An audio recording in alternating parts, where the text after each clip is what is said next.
Okay, so good evening and welcome to the last chapter of mathematics, and that is statistics. ठीक है, तो statistics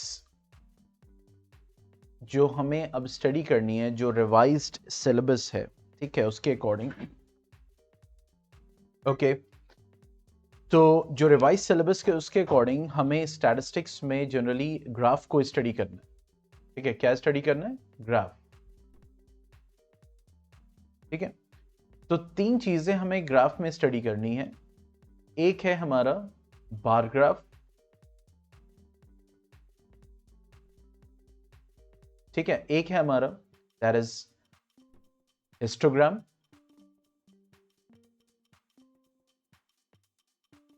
ठीक है, next one that we have to study that is frequency polygon.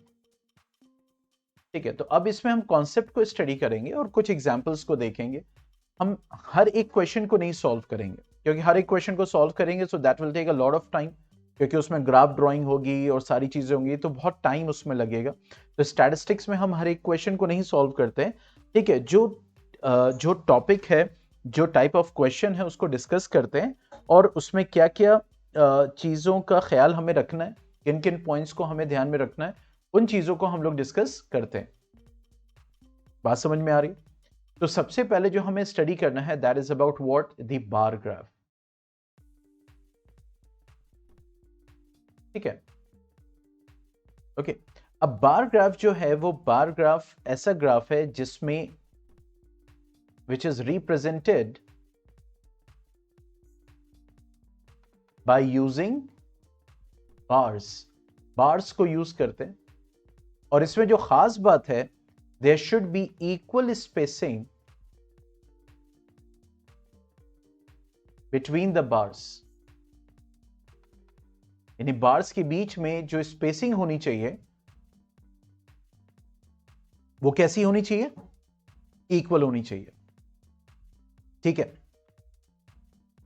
अब ये जो बार represent करता है वो कैसा भी डेटा रिप्रेजेंट कर सकता है. मतलब अगर हम देखें तो बहुत सारे बार ग्राफ्स होते हैं जो बार्स एक्स एक्सिस पे बने होते हैं. ठीक है, और ये बार्स डिफरेंट डेटा को रिप्रेजेंट कर रहे होते हैं.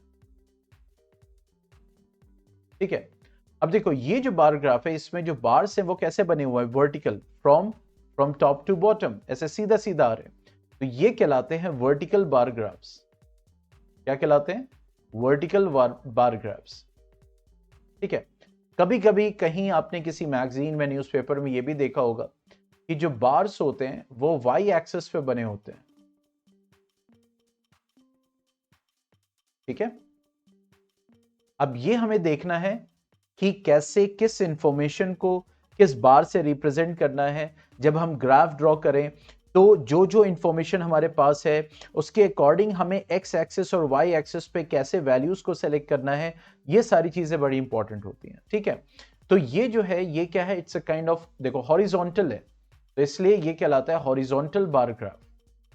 अब यहाँ पे कुछ वैल्यू होगी, यहाँ पे ईयर हो सकता है, यहाँ पे कार प्रोडक्शन हो सकता है, कुछ भी हो सकता है, कोई भी वैल्यू हो सकती है. वो हम देखेंगे जब एग्जाम्पल्स को स्टडी करेंगे. ठीक है, तो हॉरिजॉन्टल बार ग्राफ हो गया. ठीक है, कभी कभी एक ही ग्राफ में जो है हम दो तरह के बार्स को यूज करते हैं, दो तरह की इंफॉर्मेशन को प्रेजेंट करने के लिए, तीन तरह की इंफॉर्मेशन प्रेजेंट करने के लिए. जैसे हम ये देख रहे हैं कि मंथ वाइज, जैसे मान लो ये जून हो गया, ठीक है, जुलाई हो गया, अगस्त हो गया, ठीक है, सितंबर हो गया. ठीक है, और यहाँ पे नंबर ऑफ कार्स प्रोडक्शन है. लेकिन हम चाह रहे हैं कि एक ही ग्राफ में नंबर ऑफ कार्स प्रोडक्शन, जैसे 500 हो गया, फिर उसके बाद 1000 हो गया, फिर उसके बाद 1500 हो गया, फिर उसके बाद 2000 हो गया, ऐसे वाई एक्सेस पे वैल्यूज ली गई हैं. लेकिन हम ये चाह रहे हैं कि 2 साल का डेटा हमें एक ही जगह दिख जाए. तो हमने क्या किया? हमने एक बार लिया ऐसे खाली, इसको रिप्रेजेंट कर दिया कि भाई ये 2022-23 है, और एक बार लिया इसको हमने डॉट डॉट डॉट कर दिया, ये 22-23 था, और ये हमने लिख दिया 23-24. तो अब जून में मान लो हमने ये ऐसे बार बना रहे,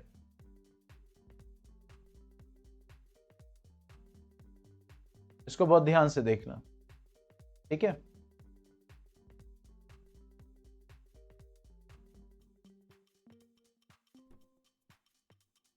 वालेकुम अस्सलाम।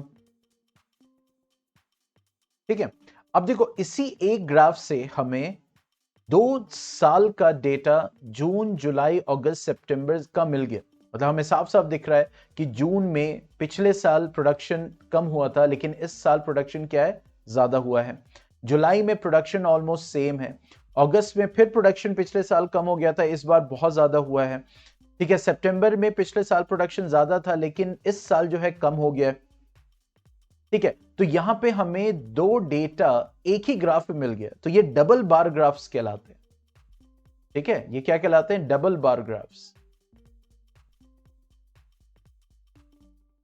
ठीक है, तो ग्राफ्स, बार ग्राफ्स वो ग्राफ्स हैं जो बार से रिप्रेजेंट किए जाते हैं, और बार्स के बीच में जो डिफरेंस है वो क्या होना चाहिए, वो इक्वल स्पेसिंग होनी चाहिए उनकी। ठीक है, तो उस वजह से that will they will be considered as what the bar graph. कोई डाउट इसमें?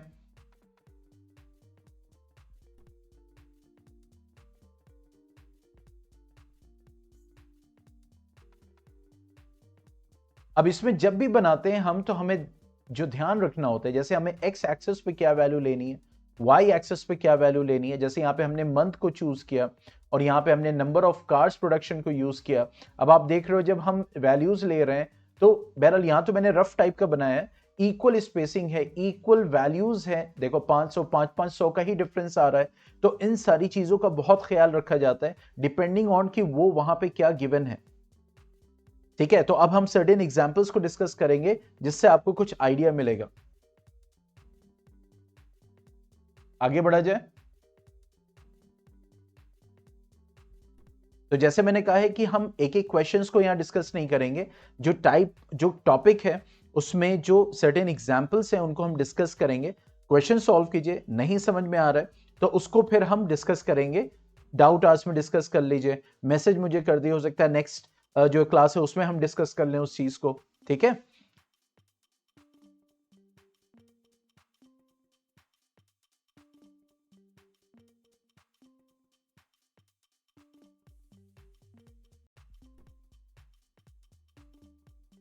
हाँ भाई बताइए,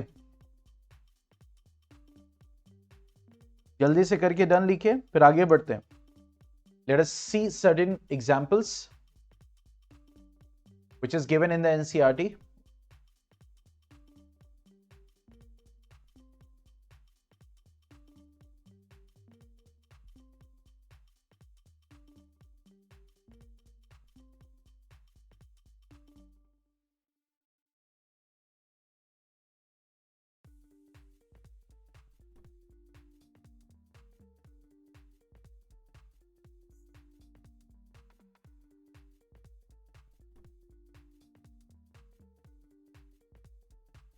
Yes, Arham, Junaid.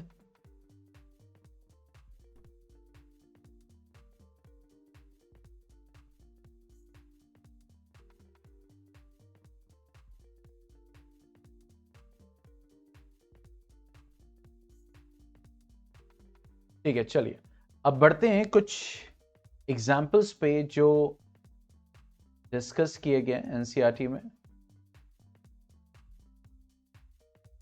Just 1 second.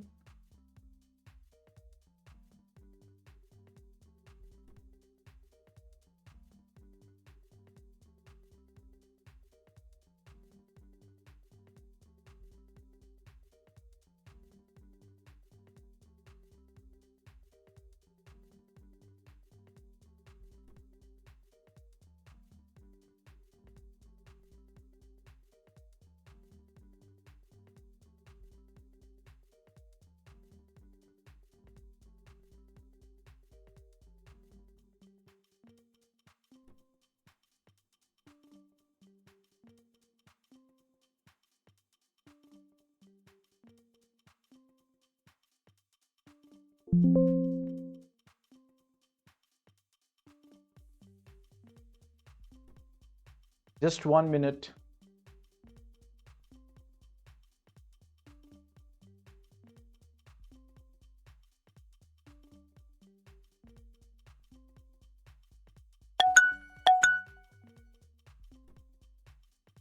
Yeah, someone wants to say something?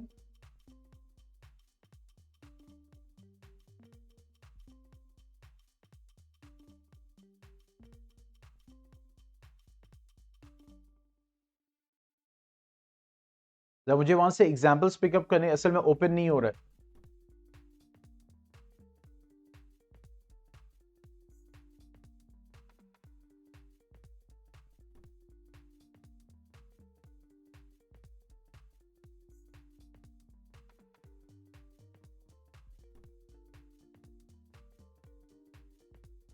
अरे भाई जल्दी ओपन हो जाओ, तो टाइम लगा रहा है।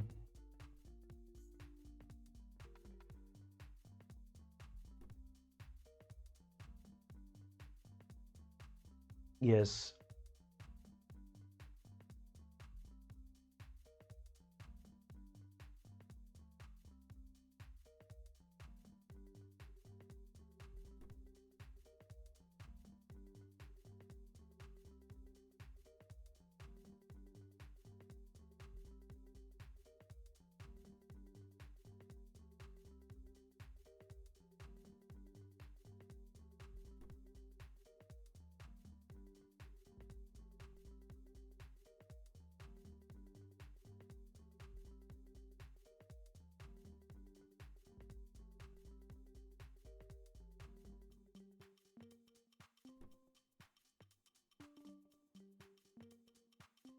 ठीक है।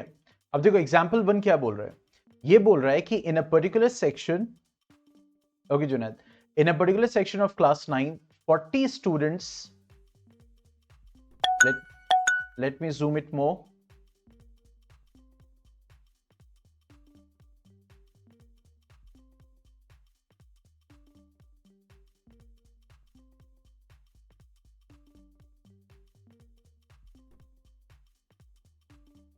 ठीक है, 40 students were asked about the months of their birth and the following graph was prepared for the data to obtain. तो ये कह रहा है 40 स्टूडेंट से पूछा गया, ठीक है, कि उनका बर्थ का मंथ कौन सा है। तो भाई बर्थ जो होगा वो जैन से लेकर दिसंबर तक ही हो सकता है। ठीक है, तो देखो इन्होंने क्या किया, X axis Y axis draw किया, और ये जरूर ध्यान रखिएगा जैसे यहां पे ये होता है ना ग्राफ में, ये जो 1 सेंटीमीटर का डिस्टेंस होता है, ठीक है, तो कोशिश कीजिए कि वो 1 सेंटीमीटर का ग्राफ, सॉरी 1 सेंटीमीटर का जो गैप है उस पर आपने एक बार को सेलेक्ट किया, जैसे यहां से ये सेलेक्ट किया आपने।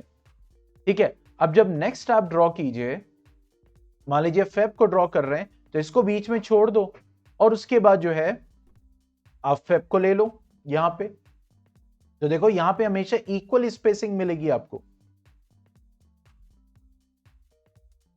ठीक है, और बार्स भी जो होने चाहिए वो भी यूनिफॉर्म विड्थ के होने चाहिए। बार्स भी जो होंगे वो क्या होंगे, यूनिफॉर्म विड्थ के। ये नहीं है कि एक बार आपने इतना चौड़ा बना दिया, एक बार जो है वो इतना पतला बना दिया, नहीं, बार्स भी यूनिफॉर्म विड्थ के होंगे, और जो आपका स्पेसिंग है बार्स के बीच में वो भी क्या होगी, वो यूनिफॉर्म होगी। ठीक है, तो ये कह रहा है कि देखो, तो यहां पे जैन, फिर फेब, मार्च, अप्रैल, ये सब लिया गया, तो यहां मेंशन कर रहे हैं देखो मंथ्स ऑफ बर्थ, और फिर एक एरो बना रहे इधर कि वो यहां से यहां जा रहे हैं, और उसके बाद next one number of students, यानी 40 स्टूडेंट्स थे।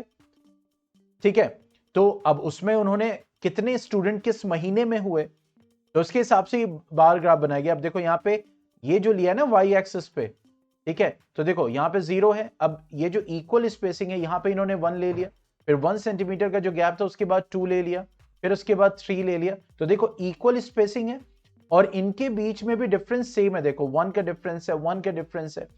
ये सारी चीजों का बहुत ख्याल रखना होता है ग्राफ ड्रॉ करने में। ठीक है, तो अब ये ग्राफ हमारे सामने है। अब ये कह रहा है कि observe the bar graph given above and answer the following questions. तो कह रहा है how many students were born in the month of November. तो नवंबर मंथ में हम देखें तो ग्राफ जहां तक जा रहा है, यहां तक जा रहा है, और उसके बाद स्केल से, अभी हमारे पास स्केल तो नहीं है, हम इसको स्ट्रेट लाइन खींचे, जहां पे जाके ये हिट करेगा वो वैल्यू यहां पे होगी, तो आंसर यहां पे क्या होगा, 4, यानी 4 students were born in the month of the November. ठीक है, इसी तरीके से in which month were the maximum number of students born, किस महीने में सबसे ज्यादा स्टूडेंट, तो देखो सिर्फ ग्राफ को देख के ही आपको पता चल जाएगा इसकी सबसे ज्यादा हाइट है बार की, तो इसका मतलब इसमें सबसे ज्यादा स्टूडेंट्स पैदा हुए इस मंथ में, तो कौन सा मंथ है वो, मंथ ऑफ अगस्त। देख रहे हैं? तो इस तरीके से हम सॉल्व कर सकते हैं। इसमें कोई डाउट है तो पूछ सकते हैं, नहीं तो फिर आगे बढ़ते हैं एग्जाम्पल 2 पे, जहां पे एक इंफॉर्मेशन दी गई है जिससे ग्राफ ड्रॉ करना है।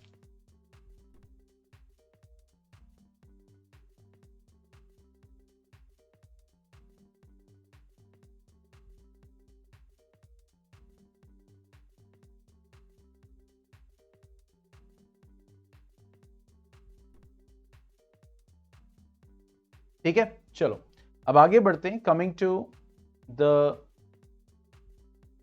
Next example, example 2।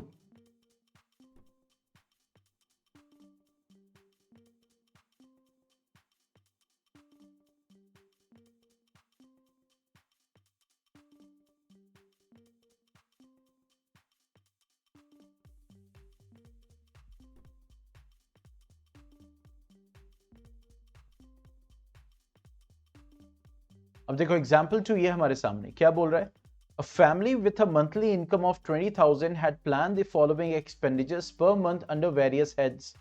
यानी एक फैमिली है जिसकी monthly income 20,000 rupees per month है, और उसने ये प्लान किया है कि भाई ग्रोसरी पे हम एक्सपेंडिचर इन 1000 दिया हो, 4000 करेंगे, रेंट पे 5000, एजुकेशन पे 5000, मेडिसिन पे 2000, फ्यूल पे 2000, एंटरटेनमेंट पे 1000, मिसलेनियस पे 1000। तो कह रहे draw a bar graph for the above data. अब बार ग्राफ बनाने के लिए सबसे पहले हमें आइडेंटिफाई करना है कि what we have to keep on X axis, what we have to keep on Y axis. ठीक है, तो देखो दो चीजें हैं, एक है हेड्स ऑफ एक्सपेंडिचर और दूसरा है क्या, एक्सपेंडिचर इन 1000 रुपीज यहां पे दिया हुआ है। एक है हेड्स ऑफ एक्सपेंडिचर, एक है एक्सपेंडिचर। ठीक है, कितने हैं, 1 2 3 4 5 6 7, 7 है। तो उसी हिसाब से हमें क्या करना पड़ेगा, हमें लाइन को ड्रॉ करना पड़ेगा। तो 7 का मतलब ये हो गया कम से कम 14, क्योंकि आप गैप छोड़ोगे ना। तो अगर इसको हम ड्रॉ करें यहां से, ऐसे कर लो, यहां से मान लो, यहां से ड्रॉ करते हैं, तो देखो 1 2 3 4 5 6 7 8 9 10 11 12 13 14, मतलब यहां तक ले लेते हैं, चलो ठीक है, ये हो गया एक्स एक्सिस। ठीक है, अब यहां पे जब हम ड्रॉ करेंगे तो हमें देखना है, अब ये हमने छोड़ दिया, अब वाई एक्सिस पे हमें क्या लेना है, एक्सपेंडिचर। अब यहां पे गौर से देखो, किसका है, यस सारा, हेलो,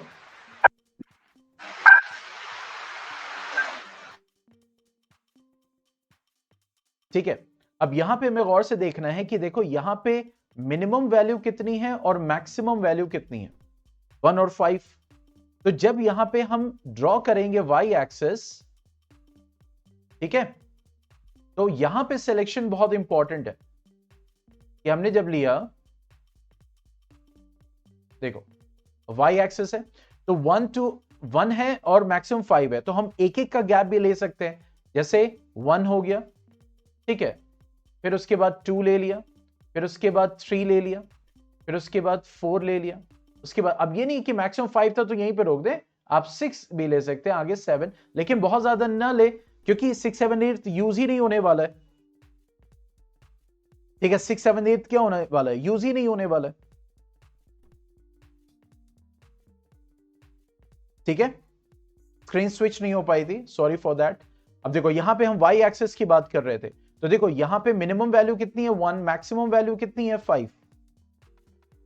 ठीक है, तो अब वाई एक्सिस पे हमें लेना है, तो हम ये देख सकते हैं कि अगर हम एक एक का गैप ले तो हमें बहुत लंबा ग्राफ बनाना नहीं पड़ेगा और आसानी से वो फिट भी हो जाएगा। ठीक है, तो देखो 1 2 3 4 विथ इक्वल गैप्स ले लिया। अब 5 तक मैक्सिमम था, लेकिन हम 6 7 8 भी ले सकते हैं, लेकिन ज्यादा नहीं लेना है, 9 10 11 12, वो क्योंकि वो फिर बेकार की स्पेस होगी। ठीक है, अब उसके बाद यहां पे देखो क्या है, जो हेड्स है हमारे पास, तो एक को छोड़ के यहां पे लिख दिया, मान लो ग्रोसरी ठीक है, छोटा छोटा लिख दिया। अगर नहीं आ रहा है तो हम ऊपर नीचे भी कर सकते हैं। यहां लिख दिया रेंट, क्योंकि एक बार यहां पे बनाएंगे आप। फिर उसके बाद एजुकेशन इन चिल्ड्रन, तो एजुकेशन लिख दिया। ठीक है, आप सिर्फ इतना ही लिख, जरूरी नहीं कि एजुकेशन इन चिल्ड्रन पूरा लिखें। मेडिसिन हो गया नेक्स्ट ब्लॉक में, फिर एक ब्लॉक छोड़ के फ्यूल हो गया। ठीक है, फिर उसके बाद एंटरटेनमेंट हो गया। अच्छा, अगर ऐसे भी नहीं आ रहा है, बड़े बड़े वर्ड्स हैं, तो आप ऐसे भी ले सकते हैं। जैसे मान लो ये हो गया, तो इसको ले लिया ग्रोसरी, ऐसे, मतलब ये यहां तक आ रहा है। ठीक है, उसके बाद इसमें ले लिया रेंट, ले लिया ऐसे, ये भी अलाउड है। ठीक है, उसके बाद इसमें आना एजुकेशन, तो ऐसे ले लिया एजुकेशन। ठीक है, फिर इसमें आना एक को छोड़ के, तो एंटरटेनमेंट। बस ये क्लियर होना चाहिए कि इस वाले किस वाले कॉलम में है। ठीक है, एंटरटेनमेंट नहीं है, सॉरी, नेक्स्ट है मेडिसिन।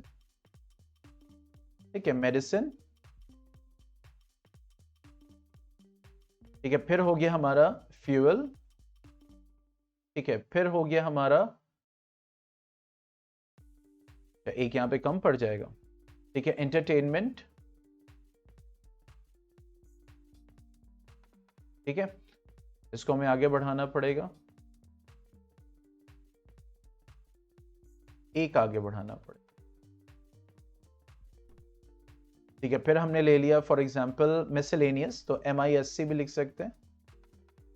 ठीक है, तो अब ये लिख दिया यहां पे हेड्स, और ऐसे बना दिया एरो। और ये क्या है हमारा एक्सपेंडिचर इन 1000 रुपीज, तो इसको ऐसे लिखेंगे। आप ग्राफ को भी टिल्ट करके लिख सकते हैं, एक्सपेंडिचर इन 1000 रुपीज।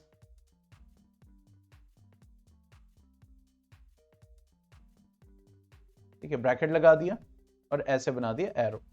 थोड़ा सा सही से लिखना है, मैं यहाँ पे मतलब एकदम ये नहीं करना है कि सर का एकदम टेढ़ा मेढ़ा जा रहा है, इसका मतलब अलाउड है, नहीं अलाउड नहीं है, प्रॉपर लिखना चाहिए, मतलब एकदम सीधा सीधा लिखा हो, क्लीन लिखा हो। ठीक है, ये हमारा मकसद है।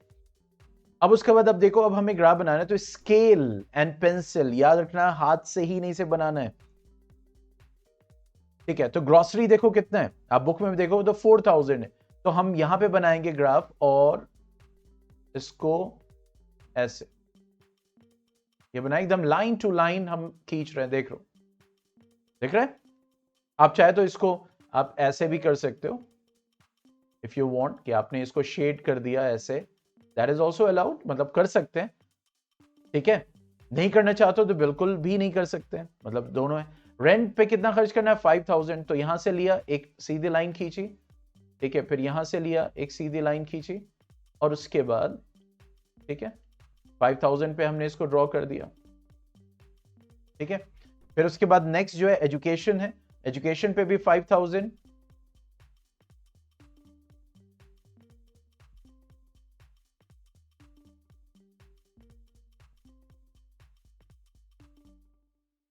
ठीक है, उसके बाद नेक्स्ट है मेडिसिन, मेडिसिन पे 2000, सो 2 के आगे बना दिया। अब देखो बार भी इक्वल विड्थ का है और गैप भी यूनिफॉर्म है, अगर ऐसा नहीं हुआ तो वो बार ग्राफ नहीं कहलाएगा, ये याद रखिएगा। फ्यूल पे कितना दे रहे हैं 2000।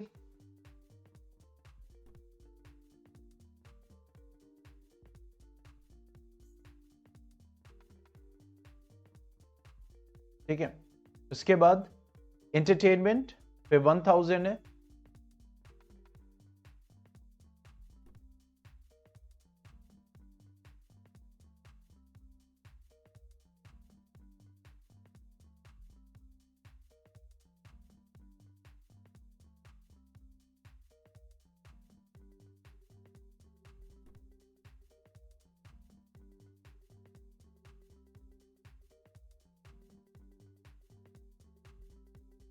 ठीक है, तो ये बन गया हमारा bar graph.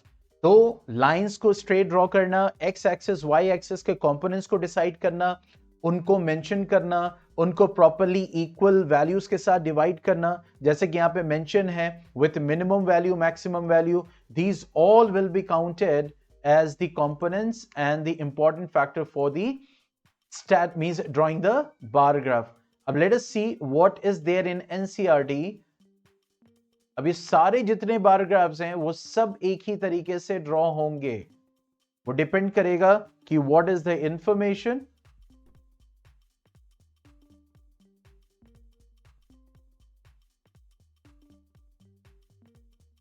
which is given to draw the graph। देखो ये है एनसीईआरटी का, देखो जो हमने ड्रॉ किया,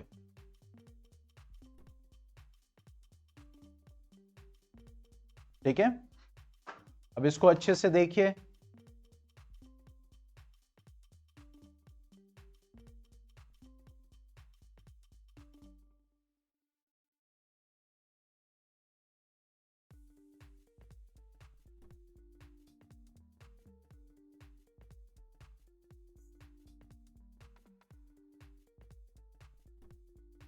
अब इसके बाद एक क्वेश्चन लेंगे। यस, किसको क्या कहना है भाई? ये बाय मिस्टेक हो रहा है?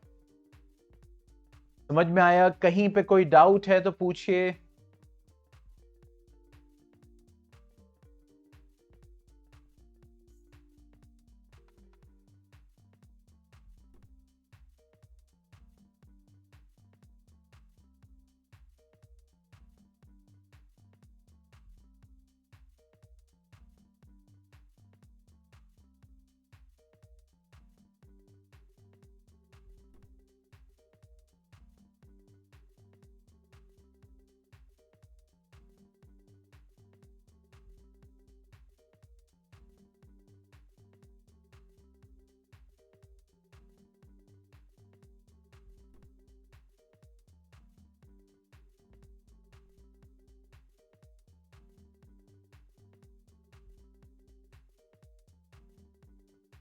ठीक है, चलो अब एक क्वेश्चन लेते हैं जो कि एनसीईआरटी का क्वेश्चन है, लेकिन उसके लिए मुझे एक प्रॉपर ग्राफ लेना पड़ेगा, नॉट लाइक दिस, जहां पे फर्दर डिवीजन हो।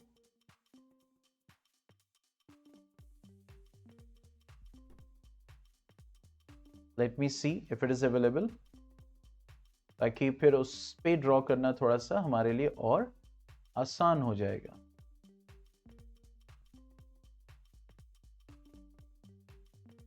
Hopefully it will work for us.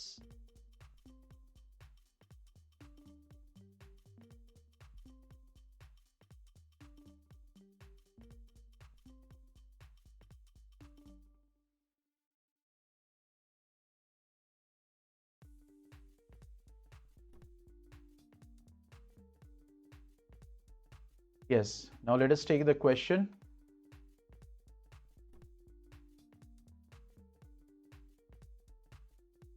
अब इसी ग्राफ पेपर्स को यूज करेंगे ताकि जो डिवीजन, तीन ही कंपोनेंट्स है आपके 9th क्लास में, उन्हीं को स्टडी करना है।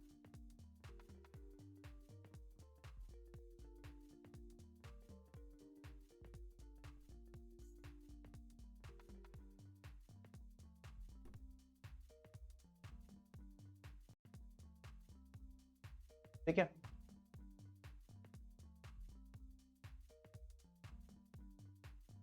अब देखो इस ग्राफ को थोड़ा सा इधर साइड में शिफ्ट कर देते हैं ताकि जब ड्रॉ करेंगे तो देखेंगे, ताकि क्वेश्चन भी हमें बराबर दिखे, पूरा दिखे। ठीक है, अब देखो इस क्वेश्चन में क्या बोल रहा है। एक्सरसाइज 12.1 है, ये कह रहा है survey conducted by an organization for the cause of illness and death among the women between the ages 15 to 44 in years worldwide found the following figures in percentage। इनसे एक सर्वे किया गया था जिसमें 15 to 44 you can say ages की जो women थी उनको देखा गया कि उनकी डेथ की वजह, मतलब बीमार होने की और डेथ की वजह क्या थी। तो रिप्रोडक्टिव हेल्थ का मतलब जिसको fertility rate means you can say the death rate जिसकी हम बात करते हैं, तो दैट वाज अबाउट 31.8, यानी रिप्रोडक्टिव हेल्थ सबसे बड़ा रीजन रही। ठीक है, neuropsychiatric conditions 25.4, injuries 12.4, cardiovascular conditions like heart, ठीक है, तो 4.3%, respiratory conditions like 4.1%, other causes 22%, other causes बहुत सारे आ सकते हैं। ठीक है, तो ये एक तरह का डेटा हमारे पास अवेलेबल है, एक तो कॉज और दूसरा उनका फर्टिलिटी रेट। अब यहां पे देखिए ये सब डेसिमल्स में है, तो डेसिमल्स में है तो इसका मतलब है कि यहां पे जो डिवीजन हमें करना पड़ेगा वो बहुत ध्यान से करना पड़ेगा। ठीक है, ये चीज एकदम माइंड में बैठा लीजिए और उसी कॉन्सेप्ट को हम स्टडी करेंगे। ठीक है, अब आगे क्या बोल रहा है, कह रहा है represent the information given above graphically. तो सबसे पहले इसी की बात कर लेते हैं। सबके पास अपनी अपनी बुक्स हैं, सामने बुक्स हैं, ताकि मैं बहुत कम स्विच करूंगा।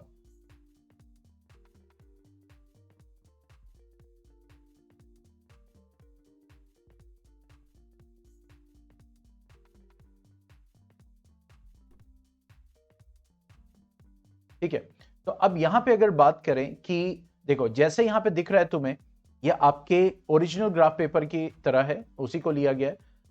और ये एक एक जो स्क्वायर है, मैं फिर से दिखाऊं आपको, ये जो एक स्क्वायर है ये 1 सेंटीमीटर का होता है, 1 सेंटीमीटर बाय 1 सेंटीमीटर। अब जैसे ही इसको मैं और जूम करूंगा आप लोग को समझाने के लिए, ठीक है, अब गौर से देखो, अब इसमें जो है ये क्या है, जरा गौर से देखो, यहां पे फर्दर डिवीजन है, देखो 1 2 3 4 5। इसका मतलब है अगर मैंने यहां पे वैल्यू एक 0 ली और यहां पे 1 ली, ठीक है, तो ये 0 से लेकर 1 तक है और इसमें फर्दर कितने डिवीजन हैं, 5। ठीक है, तो इसकी वैल्यू कितनी हुई, देखो 1, और कितने डिवीजन्स हैं यहां पे, 1 2 3 4 5, 5 से डिवाइड कर दो तो देखो क्या आया, 0.2, ये तो आएगा। तो इसका मतलब है कि ये जो एक वैल्यू है ये 0.2 है, तो ये हो जाएगा 0.2। फिर ये क्या हो जाएगा 0.4, क्योंकि 0.2 का एक मिनिमल डिवीजन है। ये क्या हो जाएगा 0.6, ये क्या हो जाएगा 0.8, 0.2 ऐड करोगे देखो 1 हो जाएगा। मैं इसको और थोड़ा इधर शिफ्ट करता हूं और इसको जूम करता हूं। ठीक है, देखो मैं क्या कह रहा हूं, ये जो है ये क्या है, 1 सेंटीमीटर बाय 1 सेंटीमीटर। अब वो डिपेंड करेगा, मान लो आपने यहां ली, देखो वैल्यू देखो, जैसे मान लो तुमने यहां लिया 2 और यहां पे लिया 4, तो ये जो यहां फर्दर स्मॉलर डिवीजन से इनकी वैल्यू क्या होगी, तो देखो 4 माइनस 2 करो कितना आएगा, 4 माइनस 2 करो कितना आएगा 2। कितने डिवीजन हैं बीच में, 1 2 3 4 5, 5 से डिवाइड करो देखो क्या आ गया 0.4। तो इसका मतलब है कि ये अप्लाई दोनों तरफ हो सकता है सेम। अब इसका मतलब ये क्या हो गया, ये हो जाएगा 2.4, फिर 0.4 ऐड करो ये हो जाएगा 2.8, 0.4 ऐड करो 3.2, 0.4 ऐड करो 3.6 and then it will go to 4। तो इस तरीके से हम जो है ये फर्दर स्मॉलर डिविजन्स जो होते हैं इनकी वैल्यूज को देखते हैं कि ये क्या हो सकते हैं। ये पॉइंट समझ में आया?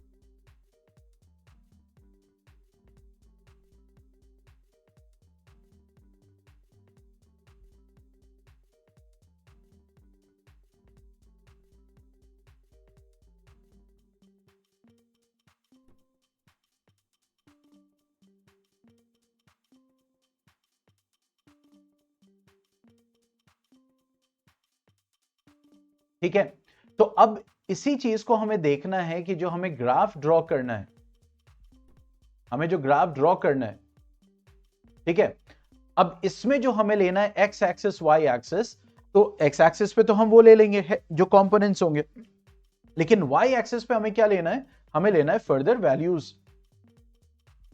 ठीक है, अब देखो यहां पे मिनिमम कितना है 4.1 और मैक्सिमम कितना है 31.8। ठीक है, तो अगर हम ग्राफ ड्रॉ भी कर रहे हैं, मान लो हम ग्राफ ड्रॉ भी कर रहे हैं, हमने यहां से यहां तक ड्रॉ किया, ठीक है, तो ऐसा थोड़ी है कि अगर हम किंग, देखो किंग बना के भी हम 4 से स्टार्ट कर सकते हैं, लेकिन हम गैप कितने कितने का लें, तो देखो यहां 4.1 है, तो हमें पता होना चाहिए कि हम 4.1 को बता सकें कि इट्स एक्चुअली 4.1। ये तो हम कैसे ड्रॉ करेंगे, यहां पे कुछ ना कुछ होना चाहिए ना। अगर मान लो हम ये 4 लें और 0.1, 0.2, 0.3, 0.4, 0.5 लेंगे तो यहां तो 4.5 आएगा। अगर हम ये 4.1 ले लेंगे, 4.2, 4.3, 4.4, 4.5, तो ऐसे तो बहुत लंबा ग्राफ बन जाएगा। ठीक है, मतलब तो कॉपी के बाहर ही चला जाएगा, क्योंकि मैक्सिमम जो वैल्यू जा रही है वो कितनी जा रही है, 31.8।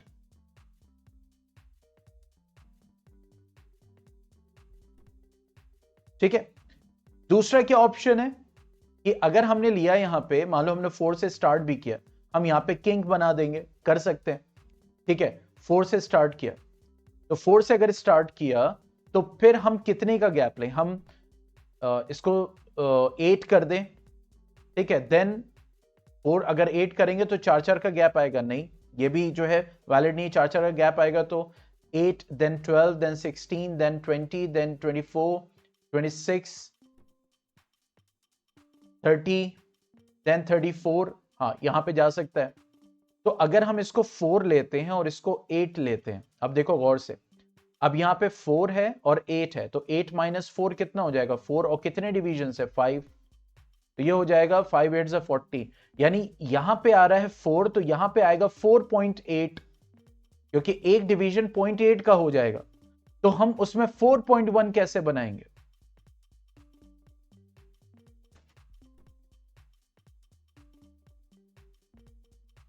देख रहे हो, तो 4.1 कैसे बनाएंगे, हम बना ही नहीं सकते। 4.3 हम कैसे चूज करेंगे, हम कर ही नहीं सकते, क्योंकि 4 ये है और 4.8 ये है, तो उसमें फर्दर 10 डिवीजन कैसे करेंगे, वो तो बहुत छोटा छोटा हो जाएगा। ठीक है, तो अब यहां पे देखो मैक्सिमम वैल्यू कितनी है, 31.8, और मिनिमम वैल्यू कितनी है, 4.1, माइनस करो, देखो कितना आ गया, 7, मैक्सिमम ये है, मिनिमम ये है, 11 माइनस 4 7, और ये हो गया 27.7। ठीक है, अब एक में जो है डिवीजन आ रहा है 5, 1 2 3 4 5, तो इसका मतलब ये हो गया, अगर इसको 5 से डिवाइड करेंगे तो ये हो जाएगा 5 5 ज़ा 25, 2 5 5 ज़ा 25, 2 5 4 ज़ा 20, यानी एक को हमें 5.54 कंसिडर करना पड़ेगा, तो ये भी थोड़ा सा डिफिकल्ट हो जाएगा। अगर ये 10 डिवीजन वाला होता है ना तो और आसान हो जाता। ये ग्राफ पेपर 10 डिवीजन, देखो मैं दिखाता हूं 10 डिवीजन वाला ग्राफ पेपर कैसा होता है, मैं आपको दिखाता हूं। देखो ये, इसको मैं चूज करता हूं, क्योंकि ग्राफ पेपर जो हमने चूज किया है ना उसमें 5 डिवीजन है। जस्ट वेट, देखो इसमें अगर हम लेंगे, ये ब्लर हो रहा है, नहीं दिख रहा है, इसमें 10 डिवीजन होता है, 1 सेंटीमीटर स्क्वायर में छोटे छोटे 10 डिवीजन होते हैं। जस्ट वेट, वेट हो सकता है इसमें तुम्हें विजिबल हो जाए, लेट्स सी, हाँ अब देखो दिख रहा है ये, देखो ये 1 सेंटीमीटर है और ये 1 सेंटीमीटर है। अब इसमें देखोगे ना, देखो 1 2 3 4 5 6 7 8 9 10 दिख रहा है।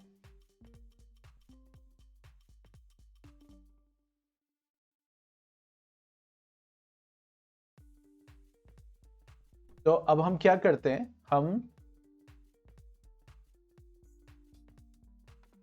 इसको ले लेते हैं, इसको हम यहां से, सॉरी,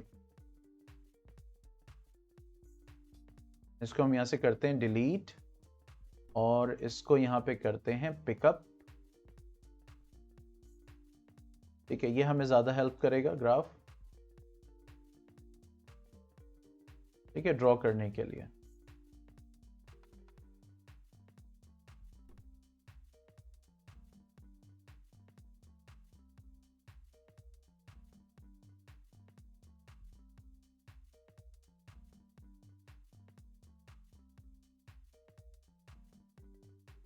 ठीक है,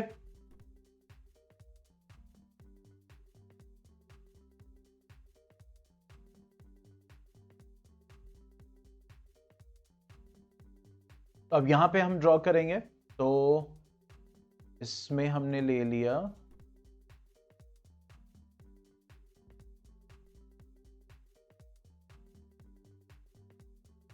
ठीक है 10 डिवीजन हो गया। तो अगर हम 4 और 5 यानी कि अगर हम 4 और 5 अगर 10 का डिवीजन लेते हैं तो अब हम ऑटोमेटिकली सही से कर सकते हैं। तो ये हो जाएगा 4 ठीक है 4.1 और मैक्सिमम कितना है 31.8 ठीक है। तो 4 हो गया, फिर उसके बाद नेक्स्ट हम ले लेते हैं 4.5 6 7 8 9 ठीक है। कि अगर हम 4 भी ले लेते हैं 0 to 4 ले लेते हैं ठीक है 4 to 8 ले लेते हैं तो 10 डिवीजन हो जाएगा ठीक है 4 डिवाइडेड बाई 10 एक हो जाएगा 0.4 का, तो फिर वहां पे 4.2 आ जाएगा 4.4 आ जाएगा। हाँ ठीक है, तो अब यहां पे हमने क्या किया 4 का लेंगे डिवीजन। तो अगर हम यहां से स्टार्ट करते हैं देखो तो 0 to 4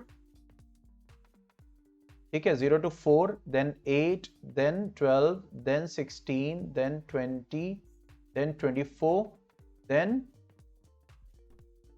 28 then 30 and then 34 4 का ले लेते हैं, थोड़ा सा और ऊपर ले लेते हैं ठीक है। लेकिन जब लाइन ड्रॉ करें तो प्लीज प्लीज ग्राफ की लाइन ग्राफ पे ही होनी चाहिए ठीक है एकदम प्रॉपरली। तो ये हो गया हमारा 0 ठीक है, ये हो गया 4, ये हो गया 8, ये हो गया 8 9 10 12, ये हो गया 16, ये हो गया 20, ये हो गया 24, ये हो गया 28, ये हो गया 30, ये हो गया 34। यहां तक ले लेते हैं क्योंकि मैक्सिमम 31.8 है। तो देखो अब यहां पे हम क्या लेंगे फीमेल फर्टिलिटी रेट, यहां पे क्या लिख देंगे फीमेल फर्टिलिटी रेट ठीक है, दैट वाज इन परसेंट ठीक है। अच्छा अब यहां पे हम लेंगे, अब हमारे पास कितने हेड्स हैं देखो कॉजेज 1 2 3 4 5 6 ठीक है। तो अब हम क्या करें इस चीज को अगर हमें रखना है प्रॉपर्ली तो हम ये कर सकते हैं, ये जो छोटे छोटे हैं ना स्क्वायर, ये देखो इतना बड़ा एक बार ग्राफ ले सकते हैं ठीक है। तो इतना बड़ा अगर लेंगे तो हमारे 6 बार्स यहां पे आ जाएंगे, नहीं तो हमें बड़ा ग्राफ पेपर लेना पड़ेगा। अगर बड़ा है तो हम एक पर्टिकुलर 1 सेंटीमीटर का भी हम बार ले सकते हैं ठीक है। तो हम छोटे छोटे ले रहे हैं तो यहां पे आ जाएगा रिप्रोडक्टिव हेल्थ ठीक है पूरा, हमने यहां पे नहीं लिखा। नेक्स्ट क्या है न्यूरो, मतलब एक गैप लेंगे यहां पे, फिर उसके बाद लिखेंगे न्यूरो, यहां पे लिख दिया न्यूरो, फिर एक गैप लेंगे यहां पे लिखेंगे इंजरीज ठीक है, फिर एक गैप लेंगे यहां पे लिखेंगे कार्डियोवास्कुलर ठीक है, फिर एक गैप लेंगे, फिर उसके बाद यहां पे लिखेंगे रेस्पिरेटरी कंडीशंस, एक गैप लेंगे यहां पे लिखेंगे अदर कॉजेज ठीक है अदर ओके और यहां पे लिख देंगे कॉजेज। यहां पे जगह नहीं इसलिए मैं यहां पे ले रहा हूं, लेकिन ग्राफ पेपर प्रॉपर्ली हमें यूटिलाइज करना होता है, ये याद रखिएगा ठीक है। अब इसको हम थोड़ा सा जूम करते हैं ताकि आप लोग को समझ में आए ठीक है। तो अब देखो रिप्रोडक्टिव जो था वो कितना था 4.1, तो देखो ये है 0 to 4 ठीक है। तो इसका मतलब यहां पे कितने टोटल डिविजन है 10। तो यहां पे अगर हम देखें, मैं यहीं पे कर दे रहा हूं, हालांकि रफ आप लोग को करना है प्रॉपर्ली साइड में कहीं ठीक है। तो 4 है, 4 डिवाइडेड बाय कितने डिविजन हैं 10, ये हो गया 0.4। तो अगर हम यहां पे देखें तो ये वाला जो हमारे पास डिवीजन है ये 4.4 है। तो यहां पे अगर इसको देखो तो 4.1 अगर हमें मेंशन करना है तो कुछ यहां पे आसपास होगा, तो इसको हम ऐसे कर सकते हैं, बस थोड़ा सा ऊपर निकाल के इसको हम 4.1 मेंशन कर सकते हैं और हम अपना ग्राफ ड्रॉ कर सकते हैं ठीक है। नेक्स्ट क्या है neuropathy, sorry my mistake, reproductive जो है वो 31.8 है, 31.8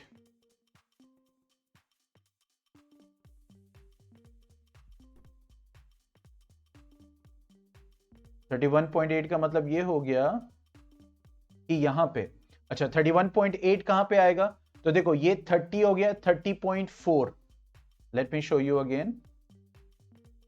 ठीक है, देखो ये हो जाएगा 30, तो एक डिवीजन 0.4 का 30.4 हो गया। ठीक है, फिर ये हो जाएगा 30.8। ठीक है, फिर इसमें 0.4 ऐड करो तो कितना हो जाएगा 31.2। ठीक है, 31.2 हो गया, 31.6, लेकिन हमारा कितना है 31.8 ना, तो अब 31.6 हो गया, तो ये कितना हो जाएगा 32, ये कितना हो जाएगा 32 हो जाएगा, तो ये 31.6 है, ये 32 है, तो 31.6 और 32 के बीच में ही कहीं होगा। ठीक है, 31.8। तो अब इसको अगर ड्रॉ करेंगे, देखो तो कैसे ड्रॉ करेंगे, लेट्स सी।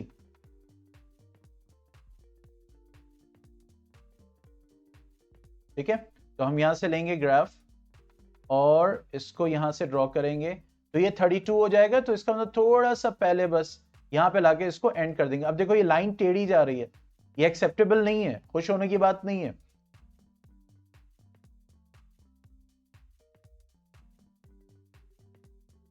देखो हमें लाइन एकदम सीधी ड्रॉ करनी है, तो ये आ जाएगा 32, इससे थोड़ा सा कम। ठीक है, और उसके बाद यहीं से हम खींच लेंगे स्ट्रेट लाइन, और उसके बाद यहां पे हम ड्रॉ करेंगे। देखो ये हो गया 31.8। नेक्स्ट है न्यूरोसाइकिक, दैट इज 25.4। तो देखो ये 24 है, ये 28 है, तो यहां पे 26 आएगा बीचों बीच। ठीक है, अब 0.4 है, अब इसको ऐड करके देखो।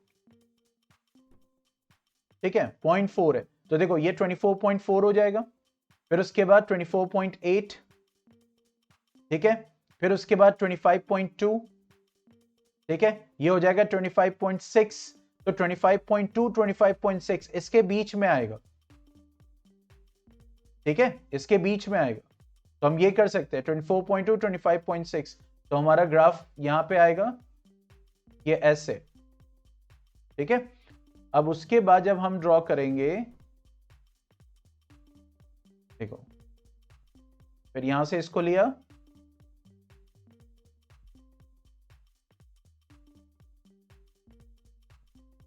ठीक है, इसके बाद ऐसे, तो ये आ गया 25.4। फिर आएगा 12.4। अब देखो 12.4, तो देखो ये है 12, तो ये है पॉइंट, एक डिवीजन 0.4 का है, तो ये आएगा 12.4। तो 12.4 है, इसको यहां पे लाके, ठीक है, देखो यहां पे आएगा ऐसे, इसको करेंगे, ये आएगा 12.4। ठीक है, ये आ गया हमारा 12.4। ठीक है, अब उसके बाद इसको यहां से ऐसे ड्रॉ करेंगे, सॉरी स्केल से। ठीक है, इसको यहां से ड्रॉ किया, इसको यहां से ड्रॉ किया, ये हो गया इंजरीज। नेक्स्ट है 4.3।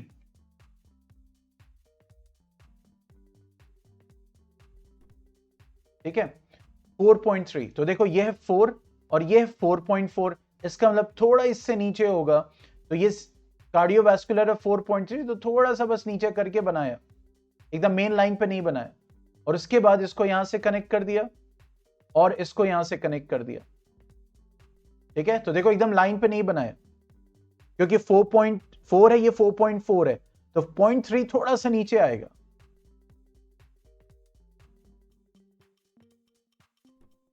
ठीक है, अब नेक्स्ट है respiratory condition, that is 4.1।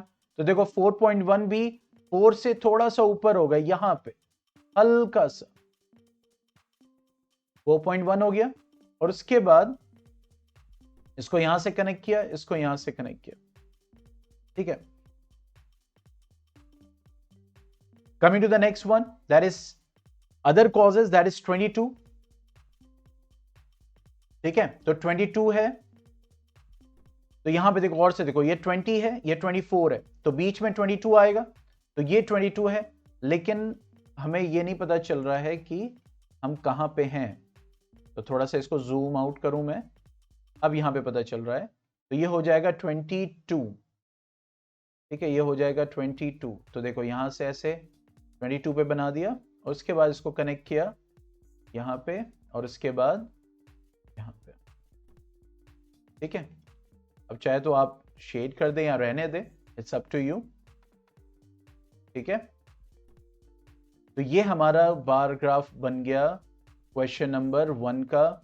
Main जो यहां पे लर्न करने की चीज थी कि कैसे हमें नंबर ऑफ डिविजन्स पे क्या वैल्यू है वो सेट करनी है।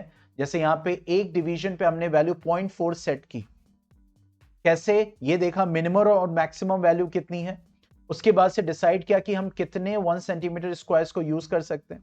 और जब रख रहे थे जैसे 0 से 4 डिसाइड किया, तो वहां पे एक जो वैल्यू आ रही थी छोटे डिवीजन की, वो ऐसी वैल्यू आनी चाहिए जिसको हम प्लॉट कर सके। ठीक है, तो यहां पे 0.4 लिया तो 0.3 भी प्लॉट करना आसान था, 0.2 भी प्लॉट करना आसान था, 0.1 भी प्लॉट करना आसान था। और ग्राफ पे भी जो है वो ग्राफ जो है कंप्लीटली वो हम ड्रॉ कर सकते हैं। ये हमने देखा, यहां पे दिख रहा है, बात समझ में आई। तो इस तरीके से बार ग्राफ्स को ड्रॉ करते हैं, इसलिए मैंने एक क्वेश्चन चूज किया। बाकी सारे क्वेश्चंस में डायरेक्ट वैल्यूज हैं 91, 92, 95, 93, 54 लाइक दिस, तो आप इजीली प्लॉट कर सकते हो। तो फिर से मैं इसको कहूंगा कि ये जो हम डिफरेंस लेते हैं ये सेम होना चाहिए। जब नंबर ऑफ डिविजन्स लें तो नंबर ऑफ डिविजन्स पे हमें पता होना चाहिए कि एक डिवीजन कैसे पता करते हैं। जो वैल्यूज हम मेंशन चूज करते हैं उसको फिर नंबर ऑफ डिवीजन से डिवाइड करते हैं, फिर वो एक डिवीजन की वैल्यू हमें बताता है, जिससे हम अंदाजा लगा सकते हैं कि हमारा ये पॉइंट, ये डेसिमल कहां पे लाई कर रहा है। कोई डाउट तो पूछ सकते हैं।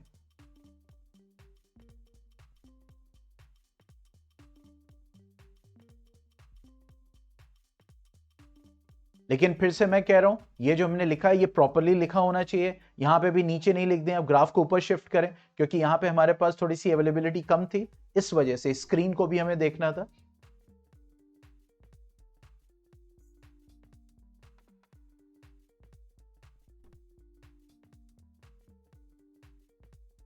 कोई डाउट इसमें किसी को कहीं भी?